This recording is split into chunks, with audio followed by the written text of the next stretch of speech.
Namaskar and welcome to Indian Diplomacy, a show designed to get you to understand how India deals with the world, with key countries, how it builds partnerships, and what is the impact of these partnerships on both the countries concerned as well as on the broader region and the world at large.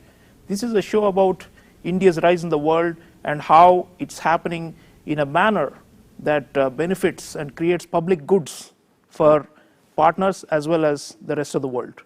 In this episode, we are taking up a country that's very close, closer than daylight, and something that we call a comprehensive strategic partnership. This is the United Arab Emirates. The UAE and India go back a long time, viewers, centuries, even before the modern nation states were created. Through seafarers across the Arabian Sea, there were connections going back hundreds of years between what is today the UAE and what is today India. But in modern times, since its creation 1971-72, we have had diplomatic relations, and it's an important year. 2022 is the 50th anniversary of diplomatic relations with the UAE. We have upgraded, we have gone from one level to another in a rather quick burst of time in recent period, and this is the most exciting part of the India-UAE relationship, which is contemporary, and it's so dynamic. And to take us through this experience of how we went from just a partnership to strategic partnership to comprehensive strategic partnership, I'm very privileged to introduce to you our guest in the studio, Ambassador Navdeep Suri. Ambassador Suri served as India's head of mission in Australia, Egypt, and most importantly for this episode, the United Arab Emirates. So no one better than him who has actually steered this extraordinary growth in the relationship to a higher level than Ambassador Suri. Thank you so much for joining us today. A pleasure to be on the show.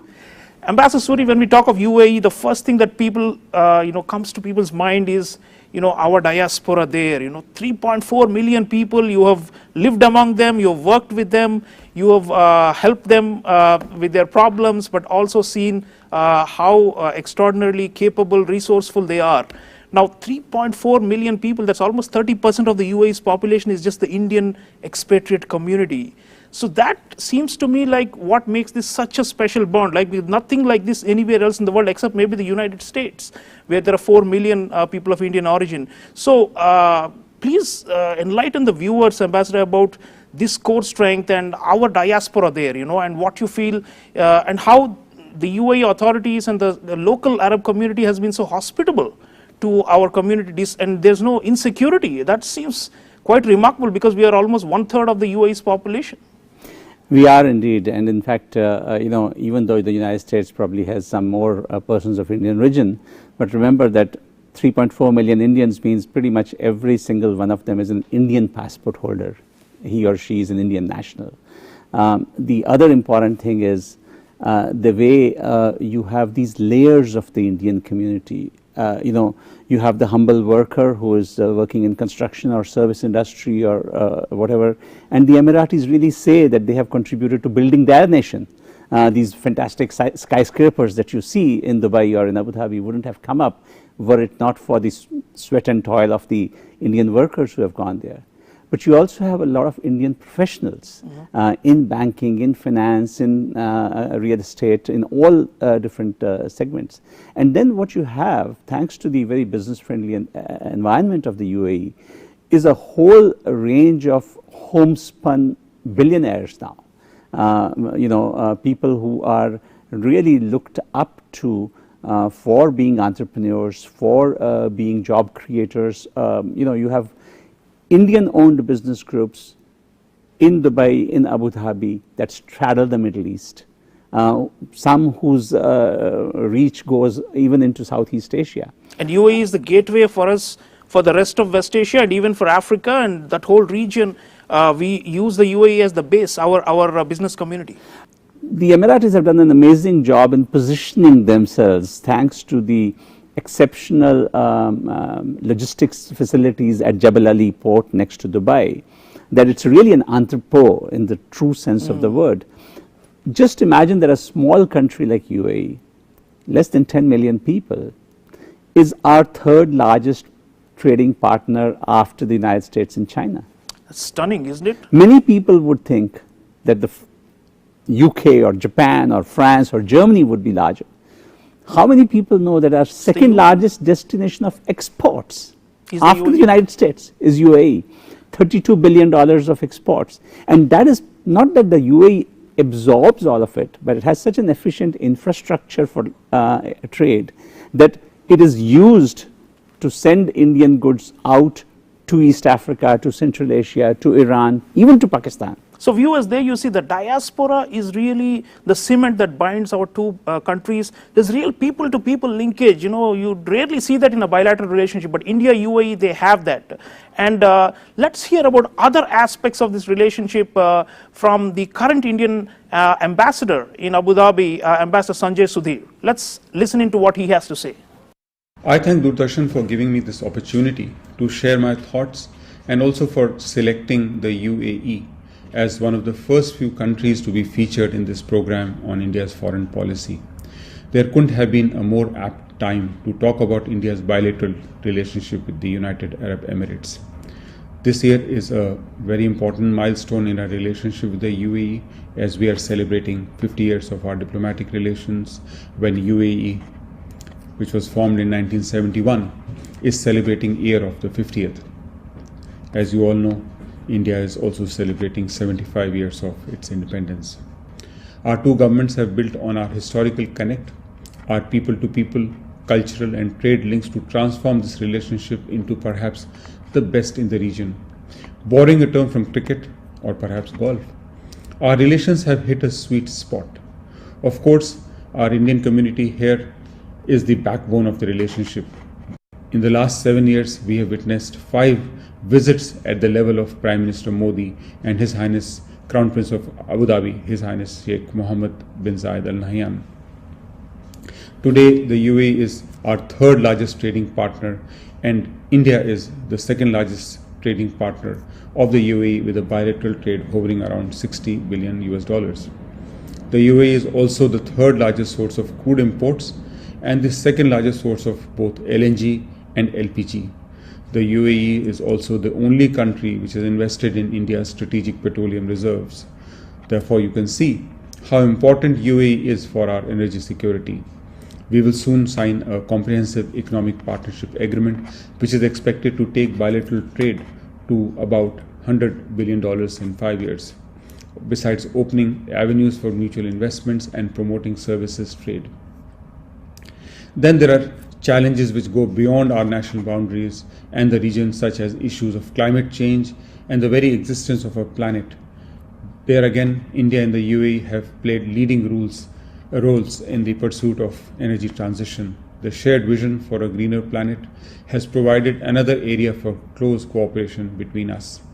In the last few months, India and the UAE have deepened their cooperation against climate change, especially in areas such as working together on green hydrogen, climate action, and renewable energy sources.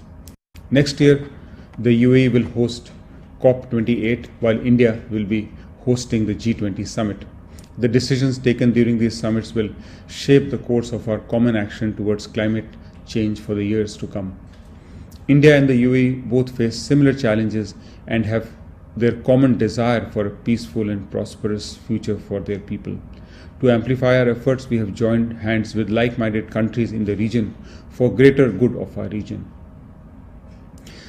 Just like the pandemic has taught us that we are safe only when all of us are safe, India and the UAE believe that our progress and prosperity is linked with the region, and to realize the full potential of the region, we need to bring like-minded countries of the region together. With this idea of sharing with others, we are also working with the UAE to bring our complementary strengths and expertise together for the larger benefit of people in other parts of the world, especially in Africa. So I would say that the India-UAE ties have remained strong and historic for decades, but they have witnessed a renewed momentum in recent years under the leadership of Prime Minister Modi and Crown Prince of Abu Dhabi, Sheikh Mohammed. The India-UAE strategic partnership is going through one of its best phases, and the kind of potential this partnership has, I am confident to say that we are bound to achieve new heights in the times to come. So viewers, potential and we are finally attaining it, with a lot of effort put in by our two governments and of course the societies on both sides. It's become, such a wide-ranging relationship, and Ambassador Sudhir was talking about a number of aspects. The one that stayed in my mind, Navdeep ji, when I heard Ambassador Sudhir was, the Comprehensive Economic Partnership Agreement. That seems like the centerpiece, and we have finalized it, and it's really the potential. Our Commerce Minister, Piyush Goyal ji, was saying that it could double or even triple the trade volumes between both sides. And then there is the investment element. It's a huge developmental partnership, because Prime Minister Modi has been trying to attract more and more of the sovereign wealth funds from the UAE. So really economics and people to people, these seem to be the strongest elements. And your thoughts on the CEPA and on, because India used to be reluctant for free trade agreements in the past, but now we have reached a stage where we're very confident to go ahead with the UAE, and it seems like we are unleashing that potential that Ambassador Sudhir was talking about for the synergies to multiply manifold and create so many livelihood opportunities here in India, but also there, and it's like mutual prosperity, right? I mean, often we say win-win cooperation, but there's a lot of rhetoric in it. But here, it's like we are putting the money where the mouth is. There's no doubt about it. There's a refreshing change in mindset in the Department of Commerce in particular, and Government of India in general, in terms of our interest in now signing these free trade agreements. And the first of these is going to be signed with UAE. And of course, other ones are on the way with Australia, with the UK, with the EU potentially. And these really will be a game changer in terms of us positioning ourselves as a much more global economy. With UAE, I think when we talk of the economic relationship, there are 3 or 4 parameters that you want to keep in mind. One, as you mentioned, is sovereign funds. The fact that UAE is a very capital-rich country, and the Abu Dhabi Investment Authority is the world's second largest sovereign fund with assets of over $850 billion. Wow. Now, they are making significant investments into India in core sectors like highways, like ports, like renewable energy, like warehousing and logistics, and so on. Which are the keys for economic growth, our infrastructure. And they recognize, and they are happy to say that we see our prosperity in yours. The second area, I think, which is equally important, is trade. And as I said, the level of ambition that has been set for pretty much taking trade from $60 billion to $100 billion in the space of next 3 to 5 years is high.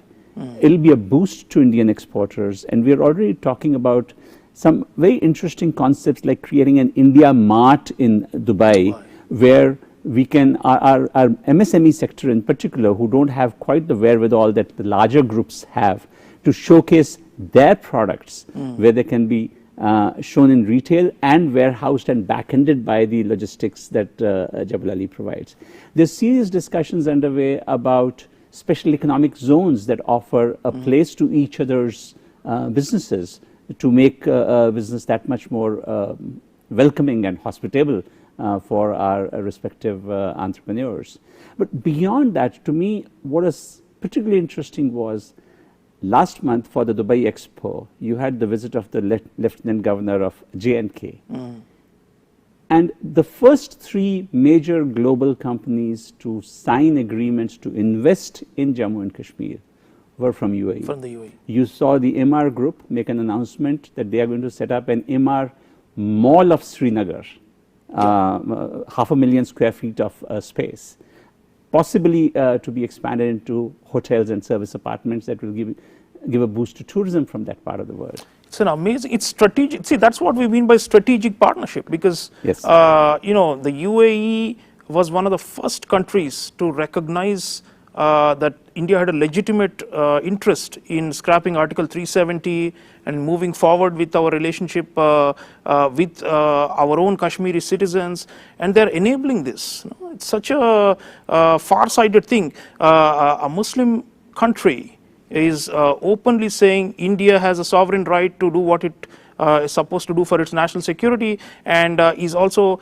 helping us to normalize economic opportunities and to spread them in Kashmir Valley. I mean, that's, this is really the centerpiece of what we mean by strategic relationship. So you have DP World, for example, investing in Jammu and Kashmir in a major logistics facility, and you have the Lulu Group investing into food processing and packaging, so that the wonderful fresh produce of the valley gets a global market. Yeah. But when you come to the political side, for me the 2 or 3 most significant things during my tenure were the decision of the government of UAE to invite late Foreign Minister Sushma Swaraj as guest of honor at the OIC Foreign Ministers meeting in Abu Dhabi on the 1st of March 2019.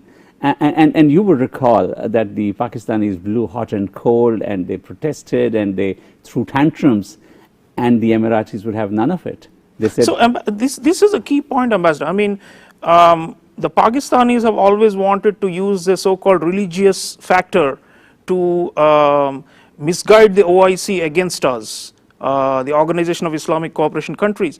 But the UAE has been rock solid behind India.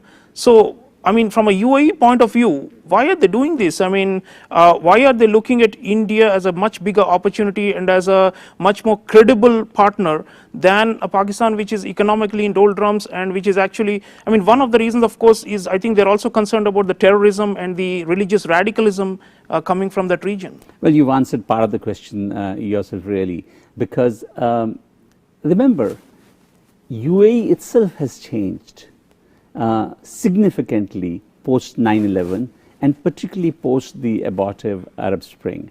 Today, it is a cardinal of faith in UAE that religion is your own personal business. The state has zero tolerance towards any kind of radicalization or fundamentalism.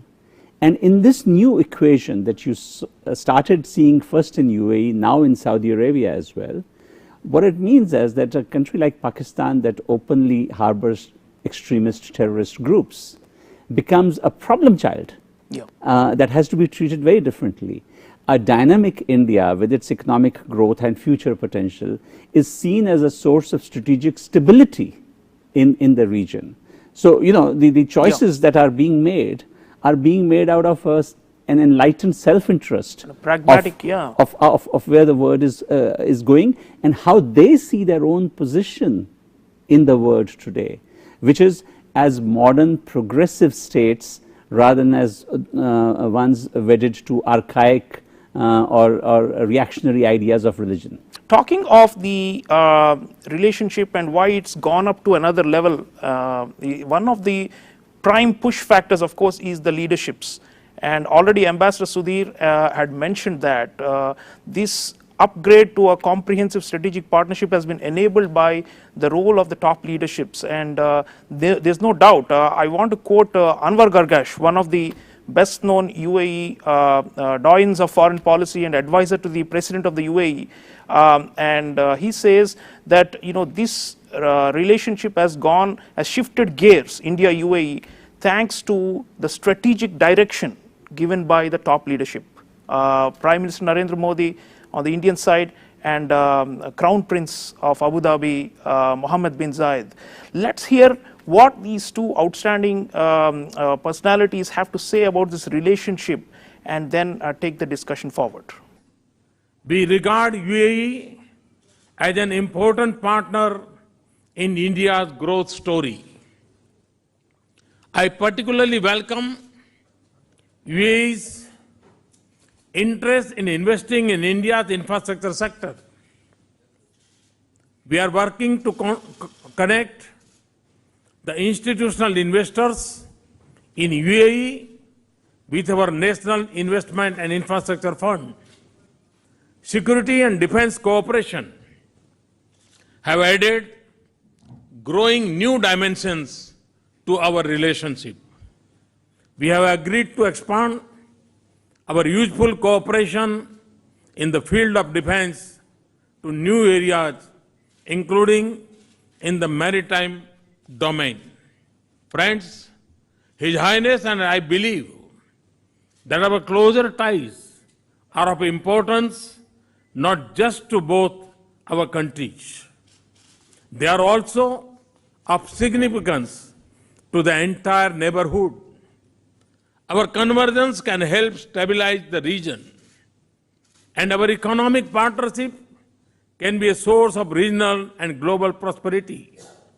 Our shared concern on growing threat from radicalism and terrorism to the safety and security of our people is shaping our cooperation in this space. حيث تفتح اتفاقيات الشراكة الاستراتيجية وجملة الاتفاقيات الأخرى الموقعة اليوم أفقاً رحبة وغير مسبوقة للتعاون والترابط والعمل المشترك، وتمثل نقلة نوعية كبرى في حاضر هذه العلاقات ومستقبلها.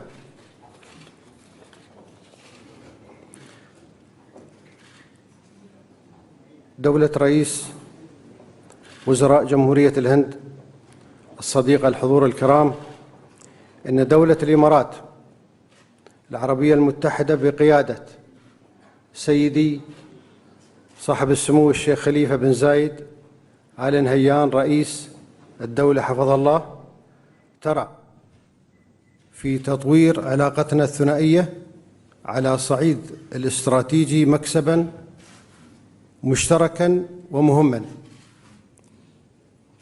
وأنا على ثقة تامة بأن العلاقات الإماراتية الهندية سوف تشهد تحولات إيجابية كبرى خلال السنوات القادمة بفضل اتفاقيات الشراكة الاستراتيجية، ولعل ما يعزز هذه الثقة ويقويها ما لمسته خلال لقاءاتي مع المسؤولين في الجمهورية، وعلى رأسهم رئيس الوزراء الصديق معالي ناريندرا مودي، من حرص كبير على تعزيز العلاقات مع دولة الإمارات العربية المتحدة وتقدير لتجربتها التنموية والإنسانية الرائدة، وتصميم على جعل هذه الاتفاقيات الجسر الذي تعبر عليه علاقاتنا نحو مستقبل المشرق بإذن الله.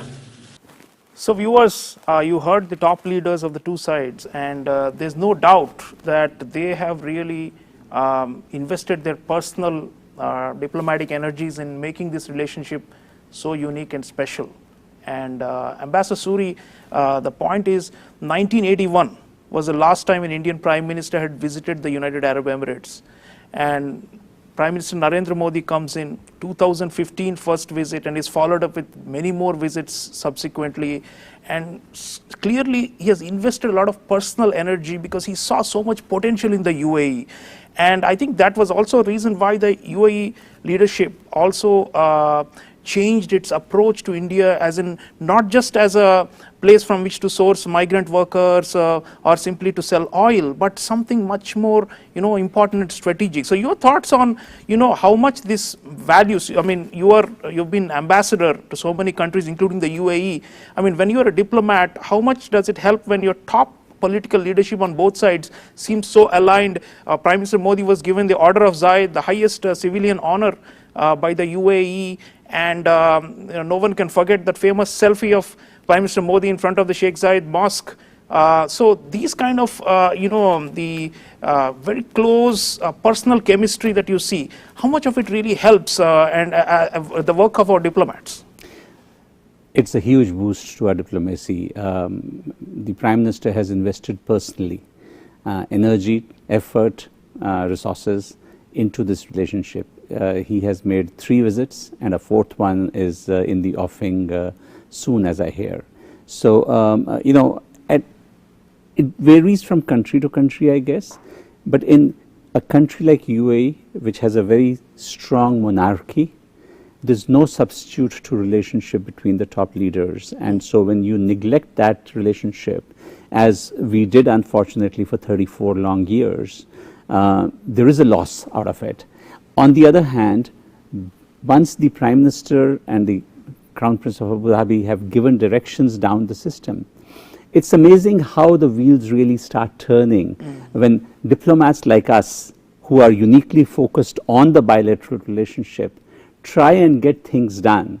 Like in my case, if I wanted to work on the strategic petroleum reserves, if I wanted to get oil concessions for our oil companies, if I wanted to get more investments from Abu Dhabi Investment Authority or from Mubadala, or any of the other things that constitute the bread and butter of a bilateral relationship, the fact that the directions are coming from the top means that even every now and then when you see bureaucratic hurdles, you are able to push them aside, you are able to overcome them, saying that there's a larger purpose at work here. And you know that the Prime Minister's office is monitoring it directly. You know that somebody in the Crown Prince's office or in the Foreign Minister's office is monitoring it personally. So you can sometimes jump across the bureaucracy. And you can do that only if there's enough confidence and direction from the top. Confidence and direction from the top, very important, and that's why the UAE and India have gone so far.